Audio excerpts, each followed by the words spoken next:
Au fond d'un puits très sombre, un homme se réveille, se sentant plutôt désorienté. Il n'a aucun souvenir de qui il est ni comment il est arrivé ici. Après avoir craqué ses articulations, il fouille ses poches et trouve un briquet ainsi que quelques clés.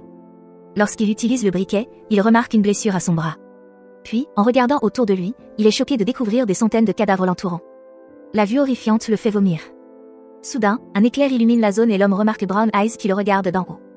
La femme disparaît rapidement, alors l'homme commence à crier à l'aide tout en se déplaçant vers le bord, ce qui le fait marcher sur une arme à feu.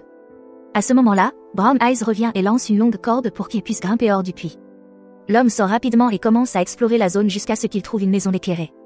Il entend des gens parler de lui, apparemment incertain s'il devrait l'aider puisqu'il pourrait être dangereux. L'homme fait irruption dans la pièce avec son arme à la main et Lucas lève son fusil en réponse.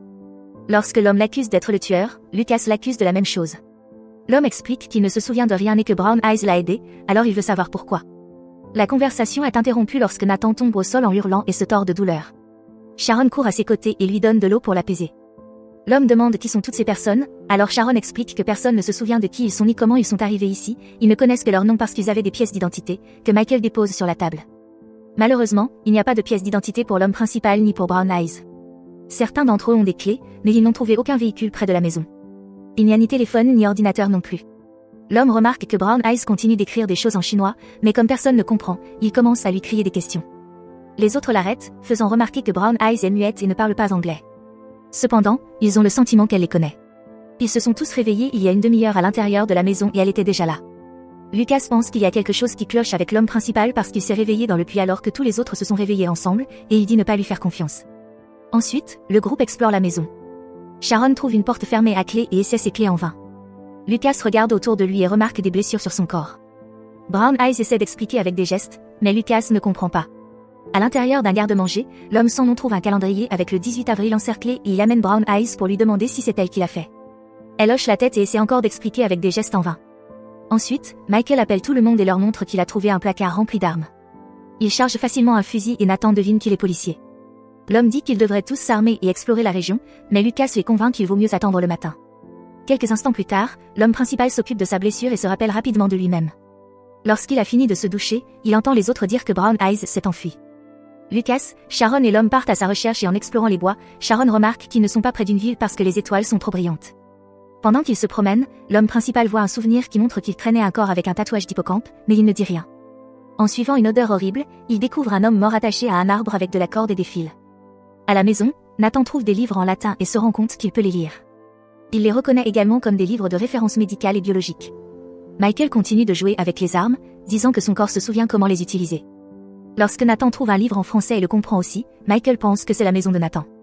Dans la forêt, le trio continue de chercher jusqu'à ce qu'il trouve une vieille cabane. À l'intérieur, il découvre Brown Eyes nourrissant une femme attachée. Lorsque la femme remarque l'homme principal, elle se cache d'abord et dit « Tu m'as utilisé ». Puis elle panique et tente de l'attaquer en criant au sujet d'une fille, alors l'homme la met KO en la frappant avec son arme. Lucas remarque une caméra au plafond avec la lumière allumée, ce qui signifie que quelqu'un les observe. Après le retour du groupe à la maison, l'homme principal essaie d'ouvrir une porte mystérieuse avec quelques clés en vain. Nathan lui parle en latin et l'homme est choqué de répondre dans la même langue. Nathan ressent une connexion avec le gars et Sharon, donc il pense les avoir déjà connus. L'homme principal essaie de l'ignorer, alors Nathan explique que la porte ne peut pas être forcée parce qu'elle est en fer renforcé, puis il décide de l'appeler John Doe. Le lendemain, le groupe sort chercher des voitures. Michael dit qu'il devrait venir car il est le meilleur tireur, et pour le prouver, il lance une tasse et la tire en l'air.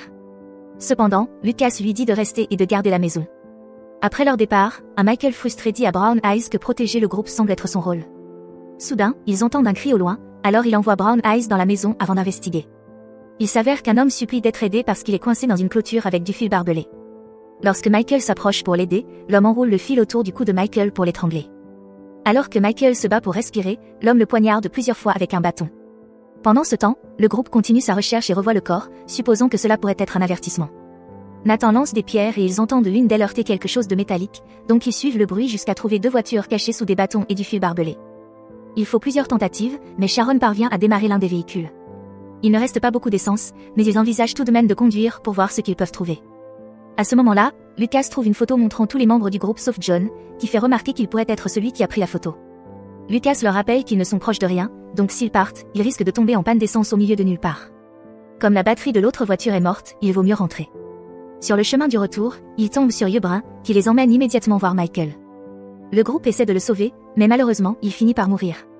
L'homme piégé commence à hurler, alors John lui tire dessus et le tue. Cela déclenche en lui un souvenir où il fracasse la tête d'une femme contre un mur et traîne son corps au sol. Tandis que Yeux Brun fait une crise, John prend les clés de Nathan et s'en va avec Sharon. Ils poussent la voiture et parviennent à la faire fonctionner, puis prennent la route. Finalement, ils trouvent un bâtiment abandonné avec le nombre 18 écrit sur un mur et un camion dans le garage. En se regardant dans le miroir, Sharon remarque un enfant courir en arrière-plan. Il se met immédiatement à sa recherche et l'entend à l'intérieur du bâtiment, mais la porte d'entrée est verrouillée. Lorsque John commence à poser des questions, l'enfant l'appelle Jonah et lui dit de partir parce qu'ils arrivent demain. À ce moment-là, un chien apparaît derrière la porte et commence à aboyer furieusement sur Jonah. Il devient nerveux et demande à l'enfant de faire partir le chien, mais au lieu de cela, l'enfant menace d'ordonner au chien de le tuer. Sharon essaie de les calmer tous les deux, mais Jonah perd son sang-froid et tire sur le cadenas, sans succès. Il commence alors à frapper le cadenas avec son arme, de plus en plus en colère. Sharon l'arrête et lui dit que ce n'est pas son genre, ce qui leur fait réaliser qu'ils se connaissent. À la maison, Lucas a un souvenir où il court à travers la forêt tandis que quelqu'un le poursuit. Il se voit aussi dans une cage pendant qu'un homme l'observe, ainsi qu'un autre souvenir où Yeux Brun le trouve dehors. Dans le présent, elle touche son visage et Lucas attrape sa main, réalisant qu'il la connaît. Son étreinte devient trop forte et Yeux Brun prend peur, alors Nathan le force à la lâcher en disant « Arrête ça ». Ces mots résonnent dans la tête de Lucas, lui provoquant une violente douleur. Quelques minutes plus tard, Lucas est de plus en plus malade et Nathan ne comprend pas pourquoi. Il demande à Yeux Brun de le ramener à la cabane, et Nathan réalise qu'il connaît cet endroit. Malheureusement, la prisonnière s'est échappée. Nathan se souvient qu'il y a un sentier autour du lac et l'emprunte pour la chercher. En marchant, des souvenirs d'exploration de cette zone lui reviennent. Finalement, il trouve plusieurs cabanes et de nombreux cadavres au sol.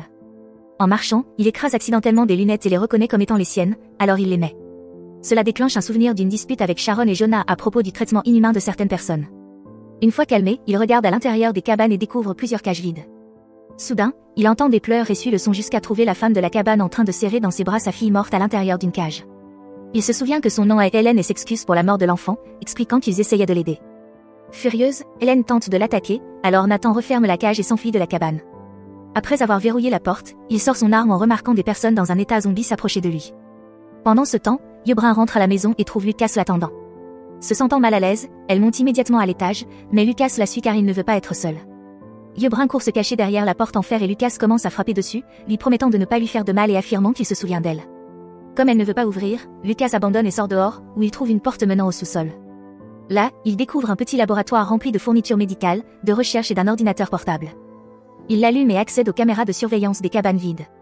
Ensuite, il trouve une caméra et regarde une vidéo où Jonah parle d'une expérience sur une personne qu'il a trouvée dans la forêt. Il appelle cela « Jour 96 ». La personne capturée est Lucas, qui reçoit une transfusion sanguine de Yeux Brun.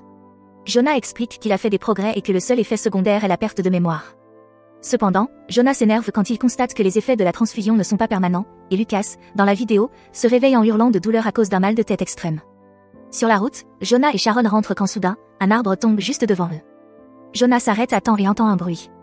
Ils le suivent jusqu'à trouver un groupe de personnes en train d'abattre des arbres.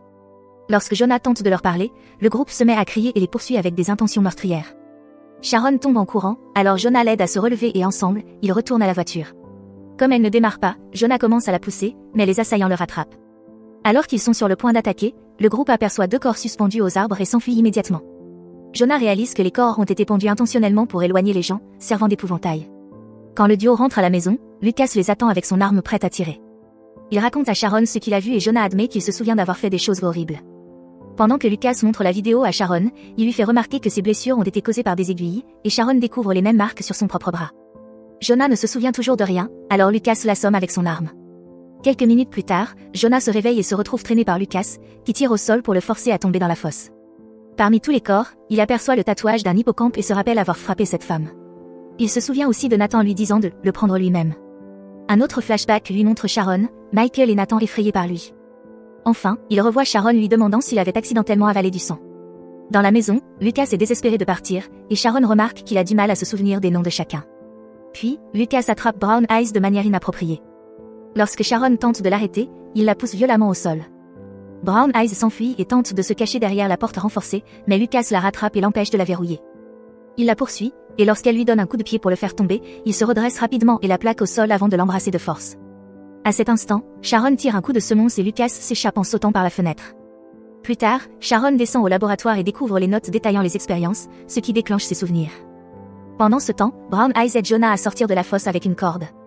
Ensuite, elle dessine le numéro 18 sur le sol et pointe vers le bâtiment abandonné. Jonah comprend qu'il manque de temps et la fait rester dans la maison pendant qu'il enquête. Quelques minutes plus tard, Jonah arrive au bâtiment abandonné et y trouve des tentes ainsi qu'une photo de l'enfant avec sa famille. Il aperçoit une cage remplie de couvertures et une boîte qui lui rappelle un souvenir. Il s'était vu la donner à quelqu'un en lui disant que c'était leur dernière chance. Dans une autre boîte, il trouve une carte qui déclenche un autre flashback où il indique à quelqu'un la route à suivre. Soudain, il entend du bruit et s'approche d'une autre pièce où il découvre deux personnes dans un état zombifié. L'une d'elles rugit et le fait lâcher ses clés de voiture, qu'elle ramasse et avale. Lorsqu'elle tente de l'attaquer, Jonah lui tire dessus et récupère ses clés sur son cadavre. Il suit ensuite la carte et trouve l'enfant avec sa famille, prêt à fuir en voiture. Une vieille femme armée connaît son nom et l'accuse de leur avoir fait du mal, refusant qu'il s'approche des siens. Jonah remarque un adolescent malade qui panique sur la banquette arrière avant que la famille ne parte en voiture. Plus tard, Jonah trouve la boîte de son souvenir, remplie de fioles. Il revoit alors une scène où il découpe un cerveau, suivie d'une conversation où il dit à quelqu'un que l'armée les attendra. Il découvre aussi une voiture accidentée à proximité, avec le cadavre du conducteur encore à l'intérieur. Jonah récupère une carte identique à la sienne ainsi qu'un document officiel avec son nom et une photo de lui et Sharon, prouvant qu'ils sont en couple. À ce moment-là, un bruit de moteur le surprend et il évite de justesse de se faire écraser par une voiture. Le conducteur est Lucas, qui semble extrêmement malade. En le voyant, Jonah retrouve la mémoire et comprend qu'il n'a jamais torturé qui que ce soit. Il est médecin et a étudié les infectés pour trouver un remède. Il se précipite pour prendre une fiole et tenter d'injecter Lucas, mais ce dernier le plaque au sol et tente de l'étrangler. Jonah attrape une pierre et l'écrase sur la tête de Lucas, qui meurt dans ses bras. À cet instant, tous ses souvenirs reviennent. Jonah travaillait avec Sharon, Michael et Nathan. Lucas avait été leur premier patient guéri avec succès et les avait même remerciés. Mais alors qu'il célébrait cette victoire, une femme s'était échappée de sa cage et avait attaqué. Jonah s'était défendu et l'avait tué avant de reprocher à Nathan de ne pas avoir bien verrouillé les cages. Nathan s'était défendu en affirmant que ce n'était pas sa faute et avait ordonné à Jonah de transporter le corps jusqu'à la fosse. Alors qu'il exécutait cette tâche, les autres l'avaient contacté par radio pour l'avertir que tous les zombies s'étaient échappés et étaient hors de contrôle. Jonah leur avait dit de s'injecter le remède pour survivre, ce qui expliquait leur amnésie. À cet instant, un zombie l'avait attaqué et mordu au bras avant de le pousser dans la fosse. Jonah s'était donc injecté la cure et avait perdu connaissance. Dans le présent, Nathan retourne à la maison et enlace Sharon, car ils se souviennent maintenant qu'ils sont frères et sœurs. Soudain, deux zombies apparaissent et brisent la vitre en tentant d'attraper Nathan, mais Sharon les abat rapidement. Les hurlements à l'extérieur se multiplient, de nombreux zombies arrivent et les épouvantails ne semblent plus fonctionner. Le frère et la sœur ouvrent le feu sur chaque créature qui s'approche de la porte, mais bientôt, ils n'ont plus de munitions. Perdant tout espoir, Sharon écrit une note pour Jonah, expliquant qu'ils sont des médecins à la recherche d'un remède contre le virus zombie et que Brown Eyes est la clé, car elle est immunisée. Dans la pièce cachée, Brown Eyes est terrifié par les cris incessants. À ce moment-là, un hélicoptère surgit et extermine tous les zombies en quelques secondes. Nathan se souvient alors que le 18 était la date prévue pour l'arrivée de l'équipe de secours. Il court dehors en appelant à l'aide, mais les soldats l'encerclent et l'abattent sans sommation. Au même moment, Jonah arrive et est horrifié par la mort de Nathan. Il aperçoit Sharon cachée non loin de là et la rejoint. Alors qu'ils tentent de fuir, un zombie surgit derrière eux et blesse Sharon. Jonah abat aussitôt la créature et le bruit attire l'attention des soldats, les forçant à se cacher dans la fosse. Là, ils s'injectent une dose du remède pour simuler leur mort. Avant de perdre connaissance, ils s'embrassent et Sharon donne la lettre à Jonah. Pendant leur sommeil, les soldats jettent d'autres corps dans la fosse, dont celui de l'enfant. Plus tard, Jonah se réveille, mais Sharon est morte. Il trouve une arme, mais marche accidentellement sur la lettre et ne la voit donc pas. Brown Eyes arrive et lui lance une corde pour le sauver une fois de plus. Ensemble, ils traversent la forêt et découvrent une fosse encore plus grande, remplie de milliers de cadavres.